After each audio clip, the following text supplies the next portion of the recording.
Jadi itu tadi pembahasan tentang surface row, rest mill ini, dan penggunaan dari select depth dengan select point at critical depth. Assalamualaikum warahmatullahi wabarakatuh. Alhamdulillahirrabbilalamin. Kita lanjut lagi di seri Mastercam X5. Kali ini kita akan mempelajari secara khusus namun singkat, yaitu toolpath untuk surface roughing tapi rest mill dengan menggunakan critical point. Jadi perbedaan antara rest mill dengan critical point dan tanpa critical point ini akan mempercepat ketika kita bekerja dengan solid dan juga wireframe seperti ini. Namun ini tidak ditujukan untuk lomba karena nanti waktu pencapaiannya itu akan agak lebih lama ya. Kalau misalnya kita pakai lomba itu mungkin ini sebagai alternatif saja. Kalau waktunya pendek, kemungkinan mencapai batasan waktunya itu masih kurang. Setelah kita stock setup, langsung aja kita langsung ke menu surface roughing ini, rest mill seperti yang sudah, kemudian pilih enter, tentukan batas end mill tersebut akan berproses atau toolpath-nya ditentukan. Kemudian starting point-nya misalnya ada di sini. Oke. Select library untuk memilih tool atau dari create bisa. Misalnya kita cuma menggunakan satu ini ya. Kemudian kita pakai mungkin sekitar 3000, ini sudah kayaknya sudah agak maksimal ya untuk aluminium. Kemudian spindle speednya kita naikkan sampai sekitar 6000. Hal ini tujuannya adalah untuk mencapai feet per tooth-nya itu lebih kecil. Kalau ini lebih besar itu nanti semakin rawan patah. Namun dengan speed yang tinggi dan feed rate yang lumayan cepat, 3000 itu cepat kalau di mesin GSK, nggak tahu kalau di mesin yang lain, maka coolingnya harus benar-benar bagus ya, karena spindle speed maksimal di GSK itu 8000, kita bisa pakai 6000 atau setidaknya itu di bawah dari 8000, misalnya 7000. Hal ini akan memperkecil ini feet per tooth-nya, FPT-nya akan lebih kecil, jadi nanti beban kejutnya nggak terlalu besar. Untuk plung rate maksimal yang pernah dicoba itu 800, kemudian retract bisa sampai 3000 ataupun 4000 boleh, seperti ini. Jadi pertanyaan-pertanyaan yang sering diajukan ketika mengerjakan aluminium itu saya sarankan untuk mesin GSK itu 3000 itu sudah cepat ya. Kemudian spindle speed maksimalnya setahu saya itu 8000, jadi ini hampir maksimal. Ini kalau diizinkan sama teknisinya sih nggak masalah, tapi kita pakai maksimal, kecuali kalau mesin yang lain itu ada yang sampai 12.000 atau mungkin lebih ya. Oke, lanjut. Kemudian saya membiasakan di absolute, kemudian retract-nya itu enggak terlalu tinggi, 15 mm, kemudian feed plane-nya pakai 0. Ini nanti perbedaan di compensate itu kalau kita outside itu nanti akan berbeda ya. Di kali ini Bapak tekankan di penggunaan compensate to itu center, itu berarti nanti di sini. Kalau inside berarti di dalam, kalau outside itu kompensasinya sampai dia keluar. Kita lihat nanti perbedaannya. Kemudian maksimum step down, kalau kita step over artinya pemakanan ke sampingnya itu lebih lebar. Contoh end mill-nya kan tadi kan 6. N-mil 6, ini step over bisa kita gunakan sampai 5,8, ada 0,2 mili itu untuk menjaga nih, atau istilahnya agar nanti baluran dari N-mil itu enggak terlalu terlihat ya, jadi ada kisaran 0,2. Kemudian depth-nya ini dipertimbangkan, kalau depth-nya itu nanti dia tebal, ini kan sekali pemakanan dia 2 mili, maka diperkirakan step over nanti harusnya lebih kecil. Kalau step overnya kecil, maksimum step down-nya artinya sekali pemakanannya itu tusuknya itu sampai berapa mili, ini bisa di otak-atik ya. Bisa di otak-atik, perbandingannya ini cari yang pas. Ini kalau misalnya kisaran 1 mili ini masih aman untuk toolpath dengan kecepatan feed rate 3000 dan flat end millnya diameter 6. Itu kira-kira masih aman. Namun nanti di sini pengerjaan permesinannya akan membutuhkan waktu yang lumayan lama ya. Makanya ini bukan untuk lomba. Kalau lomba biasanya menggunakan beberapa diameter. Hal itu untuk mempercepat waktu permesinan. Oke, lanjut. Kemudian yang perlu diatur cut depth itu adalah batasan pengerjaan dari rest mill ini. Select depth, reset maksimum dan minimumnya. Oke. Minimumnya misalnya sini, jadi satu dataran ini, kemudian maksimalnya misalnya sampai ke sini 38. Critical depth ini belum kita tentukan.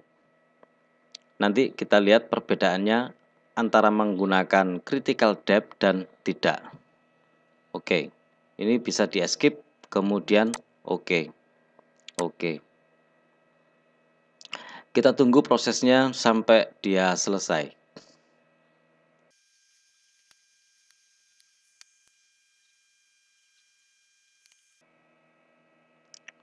Oke, ini sudah selesai.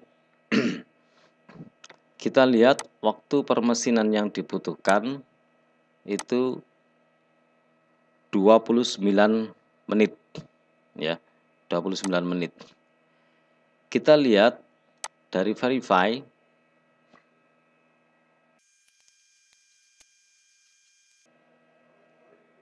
kita lihat hasil akhirnya aja dengan mengklik yang ini, N.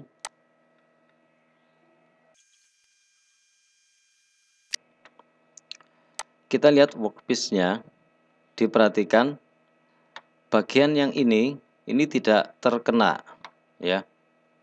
Jadi ketinggiannya ini tidak tercapai. Karena tadi sekali turunnya 1 mili, sedangkan ini 2,5 kedalamannya. Sehingga kedalaman yang ini enggak tercapai.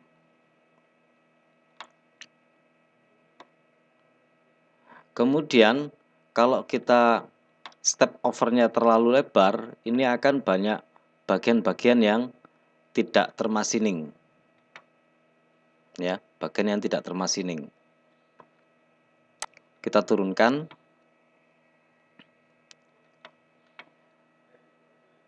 Dari parameter ini kita pakai mungkin sekitar 4 mungkin. Kemudian kita lihat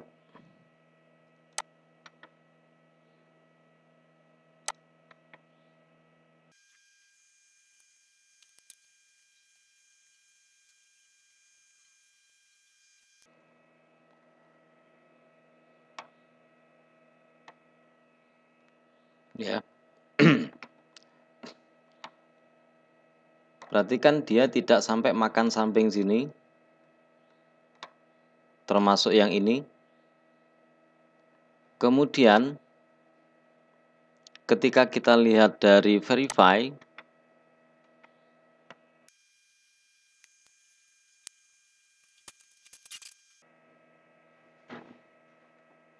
ya. Kalau dilihat dari verify, ini belum termasining kemudian kedalaman ini belum tercapai, juga masih ada bagian yang belum termasining di sebelah sini. Itu tadi padahal pergeseran ke sampingnya itu sekitar 3. Nah, untuk lebih jelasnya perbedaan antara menggunakan critical point dengan tidak, kita rubah yang ini ya. Kita rubah depth of cut-nya. Ini kita naikkan sampai mungkin sampai maksimal, mungkin 10. Kemudian step over-nya itu kita pakai pergeserannya itu cuma 1 mili. Kemudian tadi bagian yang tidak termasining ini karena kita milih center untuk bagian yang samping sebelah sini. Kita pilih outside agar nanti sampai sampingnya ini juga termakan. Kemudian ini tadi kita rubah pemakanan sampingnya 1 dengan maksimal 10 mili.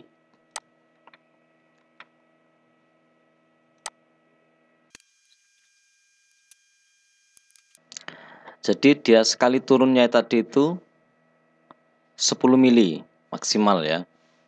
Akan ada beberapa bagian yang tidak tercapai. Satu contoh bagian yang ini nggak tercapai, kedalaman yang ini. Sehingga nanti akan dibutuhkan machining yang berlebih karena harus ada tambahannya. Namun pada sisi yang sebelah samping itu sudah termakan.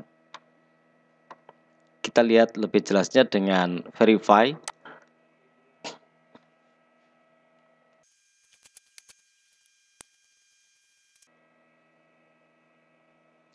Ini. Jadi bagian yang berwarna kuning ini dia tidak termasining, sehingga kita memerlukan machining lagi. Ini. Meskipun waktunya lebih cepat ya. 19.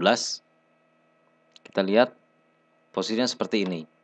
Nah, tadi sisi sampingnya sudah. Kemudian untuk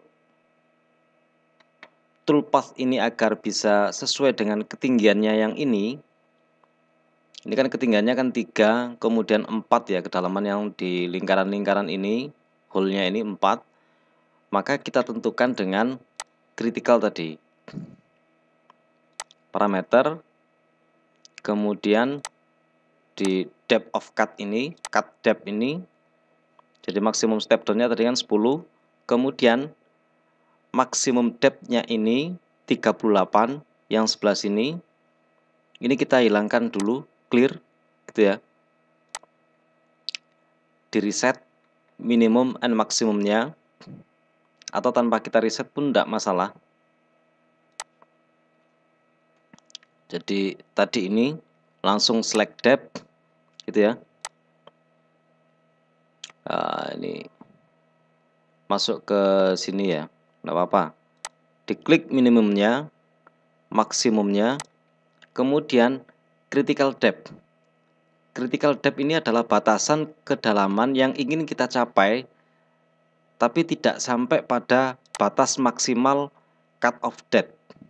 Jadi ini kan ingin kita capai, kemudian yang sebelah sini, kemudian kedalaman yang ini sama ketinggiannya, kedalaman yang ini juga, ini,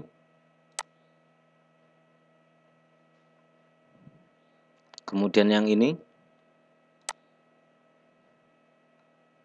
juga beda kedalamannya, termasuk yang ini.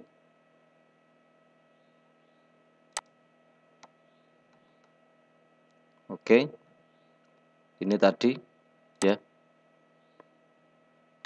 Kemudian yang sebelah sini sekalian escape. Ini masih tetap, namun kita tambahkan tadi critical point-nya. Oke. Oke.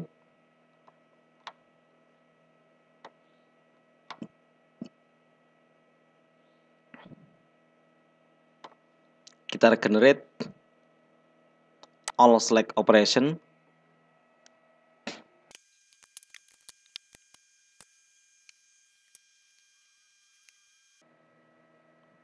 Perhatikan dia kedalamannya tidak lagi 10 ya. Kedalaman pemakarannya tidak lagi 10, akan tetapi dia memaksimalkan pada ukuran-ukuran yang telah kita klik pada critical point tadi.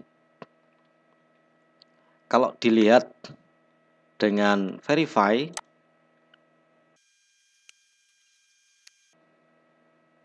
kita langsung aja lihat di hasilnya. Ini klik N. Ini kedalaman yang ini tercapai ya. Kemudian kita cek di collision report. Ini tidak ada tabrakan dengan benda asalnya. Ini kelupaan tadi ini 2. Yang sini kedalamannya juga tercapai. Oke.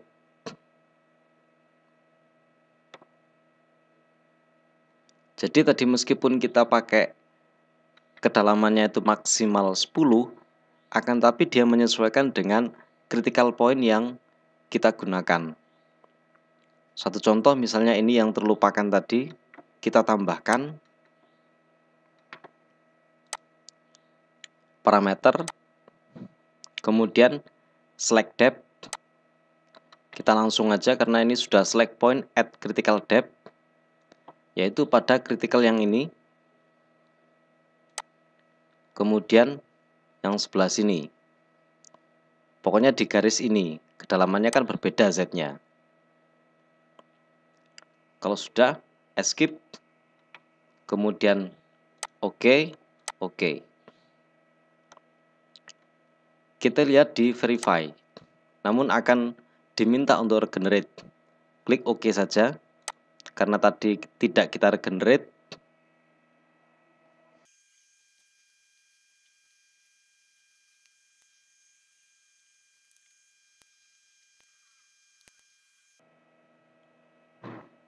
Langsung kita lihat di N-nya.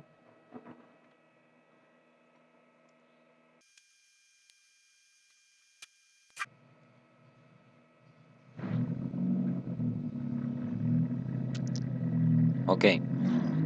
Bagian yang ini tadi, ini sudah hilang, sudah termasining, critical depth-nya sudah semua, termasuk bagian yang sini, ya. Ini sudah termasining sampai pada kedalaman ini. Kita lihat waktu yang diperlukan itu sudah 50 menit. Ini tidak bagus untuk lomba, padahal ini sudah katakan dimaksimalkan ya. N-millnya sudah dimaksimalkan. Dan untuk aluminium itu akan lebih stabil ya kalau menggunakan fluidnya 3. Itu kalau nggak salah ya. Namun jika kita pakai HSS N-mill itu juga sebenarnya sudah mencukupi, namun untuk kecepatan sampai sekian, sampai ini ya, ini sudah riskan ya. Ini sudah katakan untuk mesin GSK yang kita coba ini sudah lumayan tinggi ya. Ya dicoba lagi sampai lebih tinggi lagi ya enggak masalah. Coolant-nya harus bagus. Kemudian kalau bisa itu ada kompresor sehingga chip yang terbuang itu tidak sampai termakan lagi. Karena kasus di lomba itu biasanya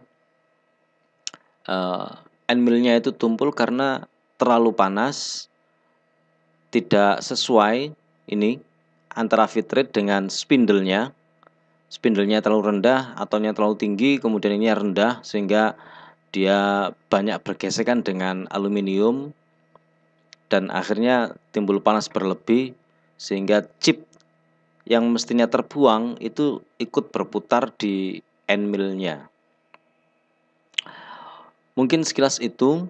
Terus kemudian untuk ini rest mill parameter optimize cut order ini bisa kita aktifkan, namun waktu yang dibutuhkan atau perbedaan antara di optimize dengan tidak itu nggak terlalu signifikan.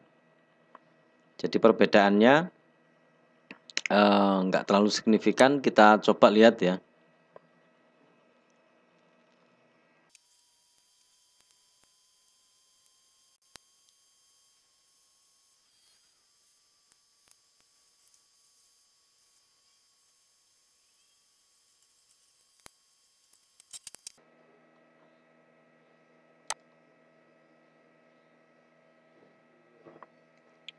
Oke, kita lihat di Blackpot.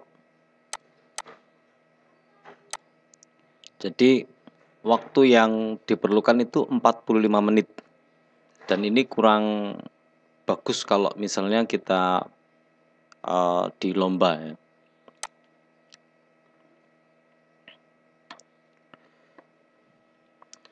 Jadi itu tadi pembahasan tentang ini ya. Pembahasan tentang service row resmill ini dan penggunaan dari select depth dengan critical point tadi ya. Select depth dengan select point at critical depth. Itu akan sangat membantu apabila kita ingin melakukan machining dengan beberapa ketinggian yang berbeda, namun kita tidak dikejar oleh waktu. Kalau kita dikejar oleh waktu, mungkin resmill ini juga dipakai pada poin-poin yang lain ya. Jadi ini pembahasan bukan untuk dipakai di lomba, tapi pada poin penjelasan service resmill, perbedaan antara menggunakan point at critical depth dan tidak, dan menggunakan kompensasi center ataukah outside. Semoga penjelasan ini bisa bermanfaat dan insya Allah kita akan bertemu di seri Mastercam yang berikutnya. Terima kasih sudah mengikuti. Assalamualaikum warahmatullahi wabarakatuh.